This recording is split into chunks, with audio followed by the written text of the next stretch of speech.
So the traditionalist movement was championed by Imam Ahmad bin Hanbal.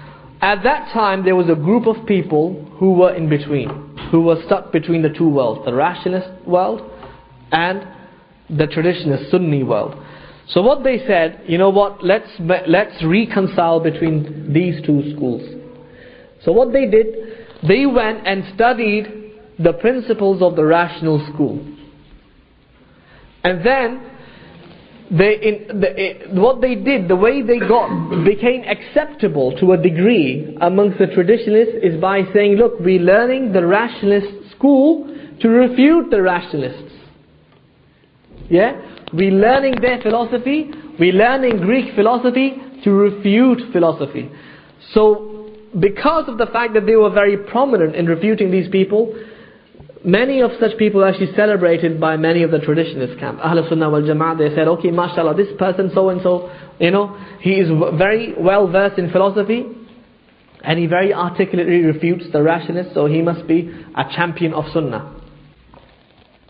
And by doing so, they won some hearts amongst Ahl Sunnah wal Jama'ah. But if you really look at them, they did not completely get their minds rid of the Greek philosophy.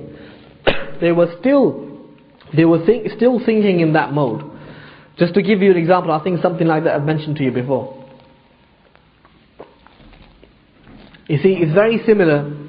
It's important to understand this, especially the psyche behind it, because it's very similar to what happens in our time. Greek philosophy at that time, dear brothers and sisters, was like science in our time. Okay? That was the science of that time, which meant that it's something that you cannot deny.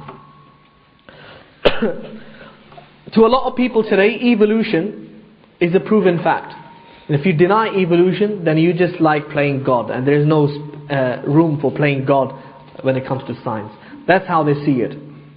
So a lot of people, even today, you will find that they say that that's it, science, whatever is proven, is the ultimate truth. And whatever from our religion is contradictory to it, then we have to reinterpret the text in order to toe the line with scientific facts. So that was the science of that time. What was exactly the science? For example, they were what is known as in the philosophical world as atomists. They believe that every single thing can be reduced to just one atom. And one atom is the tiniest object to exist in the whole creation, which cannot be divided further. Okay? This was their philosophy, and this was their like sort of scientific fact, as it were, at that time. Based on that, they said that everything around us is made up of these atoms, right? And these atoms have certain attributes. The fact that they move, they change color, they become hot or they become cold, and they possess all these attributes. And it is the change. The argument was that it is the change in an atom, let's say from cold to hot, or from this color to that color. It is the change which makes that particular thing a creation. Okay? It's a deep concept. I don't want to really spend much time into it. But I just wanted to sort of underline the word change in your mind. They say anything that undergoes change is creation. This was the philosophy. Based on that, they said Allah cannot undergo any change. Why? Because he doesn't become hot or... Because if he undergoes change, he is a creation. Yeah? To them, a creation is anything that undergoes change. This was their philosophical thinking at that time. So these people who took away between the rationalist and the traditionalist movement, they didn't completely rid themselves of this philosophical thought. They learnt it, they accepted it at face value, and they accepted all the philosophy which to us today is complete load of nonsense. Okay? Because we don't believe that atom is the smallest particle in the universe which cannot be further divided. Why? Because we all believe that atoms can be divided, right? You can extract neutrons, protons, electrons, and so on and so forth. You can split an atom up. And hence, nuclear physics and the rest of it. Is the molecule smaller than the atom? Molecules are basically a number of atoms getting together. Okay? So, and that's something that, Ibn Taymiyyah, he disagreed with the Ash'a'irah on in the 7th Islamic century. He said to the Ash'aris, for them, you have to believe the atom is the indivisible, smallest object in the universe. If you don't believe in this, you cannot believe in God. So this is, as far as the Ash'aris, the rationalists were concerned, their entire belief is actually, the entire belief in God is actually based on what they considered a scientific fact, which is, just old wives' tales now as far as we're concerned. Because anyone doing GCSEs will now know the atom can be divided. And that's something that Ibn Taymiyyah said, in the 7th Islamic century, that in fact, you Ash'aris are wrong, because atoms can be divided further.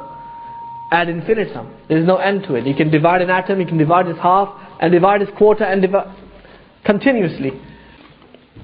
So, without getting into detail of it, they considered it as like the facts of their age. You cannot dispute these sort of facts, and Quranic proofs cannot withstand these scientific facts. So the Quranic proofs need to be reinterpreted. But only if these people were to live in our time, they realize that all of their science, what they would consider facts, today in our time is just old wives' tales. Okay? And it's the ibrah, it's a lesson for us all, that facts that we consider scientific facts today, give it another 200-300 years, they will all be considered old wives' tales. And what will be considered the ultimate truth is the Quran and the Sunnah. That's the only thing which doesn't change, because it's from Allah subhanahu wa ta'ala. And it's very important to understand, because every age has challenges. Every age has its challenges. Okay, that was a challenge of their time which they failed, the rationalist movement. Science is a challenge of our time, and many of the so-called Muslims, they failed this test. So this is what happened. So these people who took away between the rationalist camp and the traditionalist camp were in fact closet rationalists. They were known as the ASHA'IRAH, the Ash'aris, who attribute themselves to Abul Hasan al-Ash'ari. Abul Hasan al-Ash'ari, for 40 years of his life, was a hardcore Mu'tazili. Okay? That was after the death of Imam Ahmad Hanbal. So after the death of Imam Ahmad Hanbal, he was actually brought up in a Mu'tazili home. For 40 years, he used to give khutbahs, everything else, and he was hardcore Ash'ari. Until one day, he decided to change, and he claimed to have repented from Ash'arism, or from Mu'tazilism altogether. He wrote a book about the beliefs of Ahl Sunnah wal Jama'ah. He went to Baghdad to meet one of the great Imams of the Hanbalis of the time, Al-Imam Al-Barbahari. Al-Barbahari, he has his creed translated in English. He went to meet this Imam to seek his acceptance and approval. And he said to this Imam, here it is, I've written this creed, and this is all in accordance with the madhab of Imam Ahmad ibn Hanbal. Al-Barbahari read it, and he said, thank you very much, we are not in need of it. Why? Because we already have what Imam Ahmad Hanbal has to say to us. Why should we need another person to come and try to articulate the same belief in a different fashion? There's no need. So Al-Barbahari rejected Al-Ash'ari very earlier on. And the Hanbalis had always represented the true madhab of Ahl Sunnah wal Jama'ah. Imam Ahmad ibn Hanbal was considered the Imam of Ahl Sunnah, without any dispute. If you read the biographical work of Al-Dhahabi, Siyar al-A'lam al-Nubula, he actually refers to Imam Ahmad ibn Hanbal as Imam of Ahl Sunnah haqqan. He truly and really was the Imam of Ahl Sunnah wal Jama'ah in terms of theology. So if there's a reference point for you. So if you want to know, for instance, like what is the madhab of Al-Shafi'i regarding certain fiqh issue, you refer back to Al-Shafi'i. He is the founder of the madhab, right? Likewise, if you want to know what Ahl Sunnah's position is in a particular view or particular theological issue, you refer back to Imam Ahmad Hanbal, since he is the Imam of Ahl Sunnah wal Jama'ah. So the Hanbalis, since they were the representative of this Sunni school, they always were at odds with the Ash'aris, always fighting each other, always expelling each other from towns and so on. and they were always sort of competing with each other over dominance in different areas.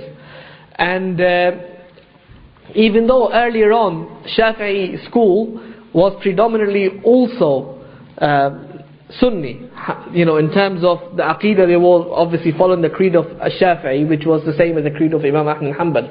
Over a period of time, Ash'aris managed to slip into their ranks and subvert the Shafi'i madhab from within by turning the people, their Aqidah, into Ash'ari madhab altogether. So from then on you had this phenomenon: a person is a Shafi'i in fiqh, but he is Ash'ari in Aqidah. You always wonder to yourself, hold on, why wasn't a Shafi'i's Aqidah good enough for you to stick to a Shafi'i's Aqidah the way you stick to Shafi'i's fiqh, such that you had to actually embrace Ash'ari's Aqidah?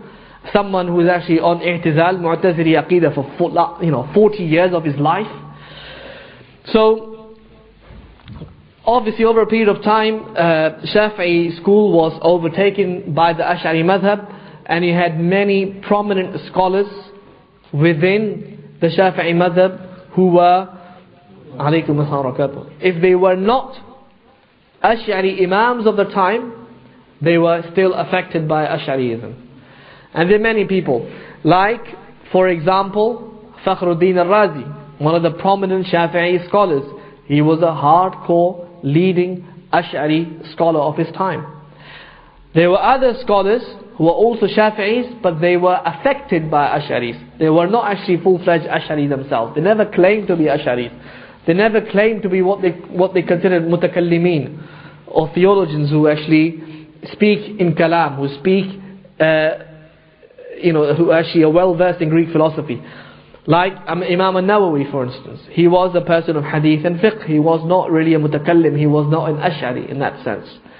Imam Ibn Hajar al-Asqalani, he was not an Ash'ari.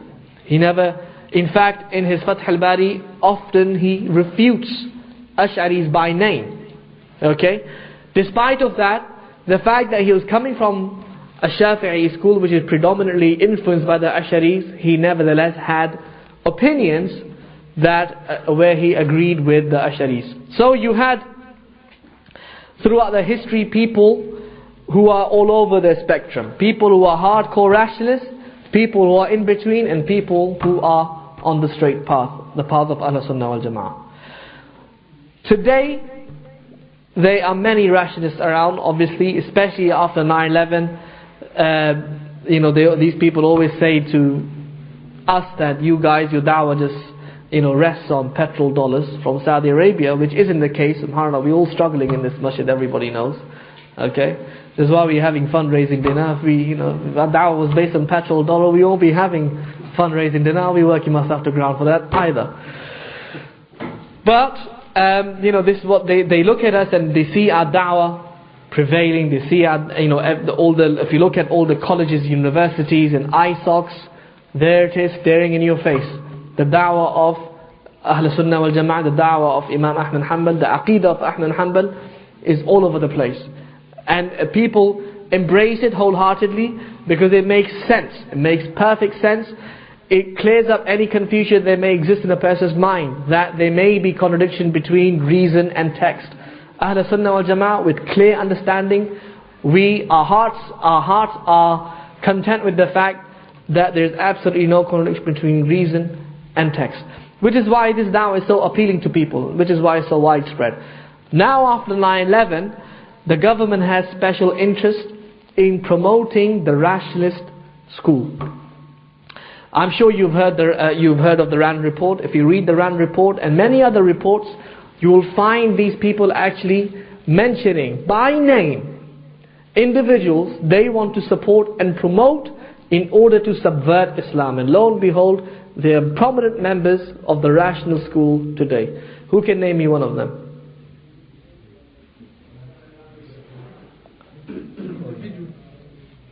Oh, Kulliyim is no.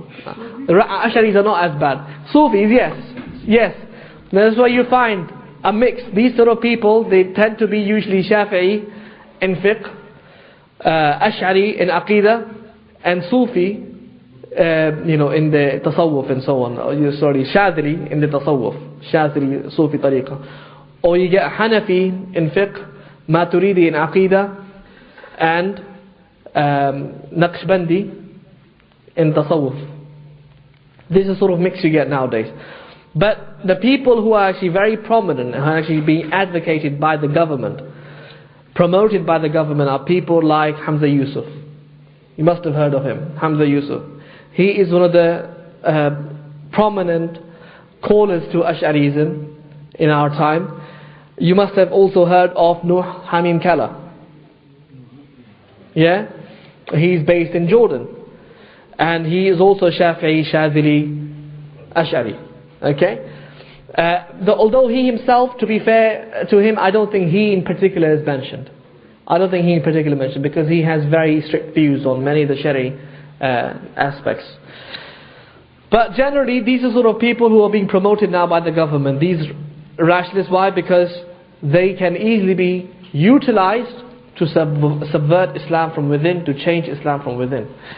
And this is why, and one of the reasons why this topic, dear brothers and sisters, is very important today, is because one of the heated discussions today is the idea of religion and how to interpret it. Different religions, different religious texts, and how to interpret it. And often if you listen to radio, if you turn the television on, there's always a debate between literalism and figurative interpretation. People who are often considered very conservative, radical or fundamentalists, they are often described as people who believe in the Quran literally, who believe in the literal interpretation of the Quran. Okay? Who take the Quran at face value. That's how they are described. Meaning, today's battle, our ideological battle, it still revolves around whether or not to interpret the Quran and Sunnah literally, or whether it is just open to interpretation. Right? And just to mention it very briefly, what it means, the whole debate is basically about diluting Islamic text, diluting the Quran, making it open to interpretation such that it loses its value altogether. For example, if you have an army, and you have the commander who gives orders, shoot, and you have this Ash'ari soldier with his gun, rationalist soldier with his gun, and say, hold on, shoot doesn't always mean pull the trigger. In the English language, if a person were to say shoot, he may also mean go, ask me a question, fire away, ask me a question. So you've got to verify from the source what exactly he means by shoot, because it could be, shoot a picture, for instance, a shoot could be anything. So if you have the commander and his commands are open to interpretation, there's nothing left of the army, there's nothing left of the discipline, there's nothing left of law and order, obedience, absolutely nothing. If the laws in this country were open to our interpretation, there will be chaos. Okay? There will be murder, there will be looting, nobody will respect the laws, be it traffic laws or absolutely anything. You say, well, according to your interpretation, red means stop, but according to my interpretation, red means go. Okay? At the end of the day, it's open to interpretation. And that's what they want to do. They wouldn't like the same to be done to their laws, because if that happens, that renders their laws defunct. But this is what they want to do to our religion, render it defunct by making it open to interpretation. And hence the debate about literalism and figurative interpretation. And the Tawheed al-Asma' al-Sifat, dear brothers and sisters, revolves around this issue of literalism and figurative interpretation. Remember, people only opt for figurative interpretation when they have problem with the literal meaning of the verse. Yeah? When they find certain verses problematic, they say, okay, let's find a recourse to this verse and interpret it differently, to make it less problematic. And this is what the story was, obviously, with these Mu'tazila, these rationalist school, who found the names and attributes of Allah subhanahu wa ta'ala, as mentioned in the Quran and Sunnah, problematic. For example, they recited the verse in the Quran, Ar-Rahmanu ala al-Arsh istawa. Ar-Rahman rose over the throne. They found it problematic. Why did they find problematic? They said, because Ar-Rahman doesn't move. Because movement dictates change. And the Creator is not subject to change. Change is an attribute of creation. Change is what makes creation a creation. So on that basis they say, okay, because this particular verse is contradicting with our reason, let's reinterpret this verse. Let's say istiwa actually means taking control. So when Allah says Allah rose over the throne, Ar-Rahman rose over the throne, they say, oh, it means Allah took control. This is, they think they're trying to solve a problem, but what they end up doing is they end up creating a greater problem. Because then we turn around and say to them, if Allah only took control, then are you trying to say that everything before that was beyond His control, such that He had to overpower His creation? Of course not. So even that interpretation is obviously lame. But what I'm trying to highlight here is why they opt or look for a different interpretation. Likewise, when Allah subhanahu wa ta'ala said to Iblis, مَا مَنَعَكَ أَن تَسْجُدَ لِآدَمَ, what is it that is prevented you from prostrating to Adam, the one who I've created with my own two hands?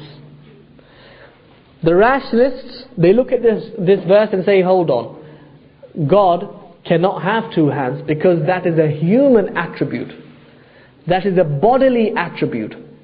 And a body is surrounded with 6 directions. And God is directionless. And therefore, God cannot have two hands. So what does God mean when He says in this verse that He created Adam with His two hands? Oh, that means He created with His bounty. Another interpretation, it means He created with His power. Okay? But not literally with His two hands. Two powers. Yeah, two powers, let's say. So, and these sort of verses, not only that, they say to you that if you say that God literally has two hands, you are blaspheming God. Because you are likening God to the creation, and there is no one like unto God. So if you say God has two hands, that's a blasphemy. If you say God has two eyes, that's a blasphemy. If you say God, He becomes pleased and He becomes angry, that's a blasphemy. Because becoming pleased and becoming angry is again a human attribute. And God is free of that. Rather, when He says He becomes pleased, meaning He gives them, He grants them from His bounties, He rewards them with something. And when God says that He becomes angry, meaning He gives them punishment. It doesn't literally mean that He becomes angry and He becomes pleased. So we say to these people, when a person says Bismillah ar-Rahman ar-Rahim, is that blasphemous as well? You know, in the name of Allah, Ar-Rahman ar-Rahim, the most merciful and the one who dispenses mercy to His creation. Being merciful is also a human attribute. Do we say that to describe Allah as Ar-Rahman, the most merciful, literally is a blasphemy? Is a human attribute? Okay? This is what we'll be discussing inshallah in the forthcoming series of lessons on Tawheed al-Asma' wa Sifat. And the principles we learn from this are going to be principles that are universal, that are not just applicable to Asma' wa Sifat. We can apply them to absolutely any aspect of Islam where a person wants to dilute that aspect by use of reason. They can say, well, this doesn't make sense, or that is illogical, for instance. You can use the same principles, because obviously the thunderstorm that we're facing today is an ideological one in this country. And it is more relevant for us to study rationally how to approach these topics and how to argue with people who are actually trying to dilute Islam and trying to obviously take us away from the straight path by these sort of arguments. How to argue back.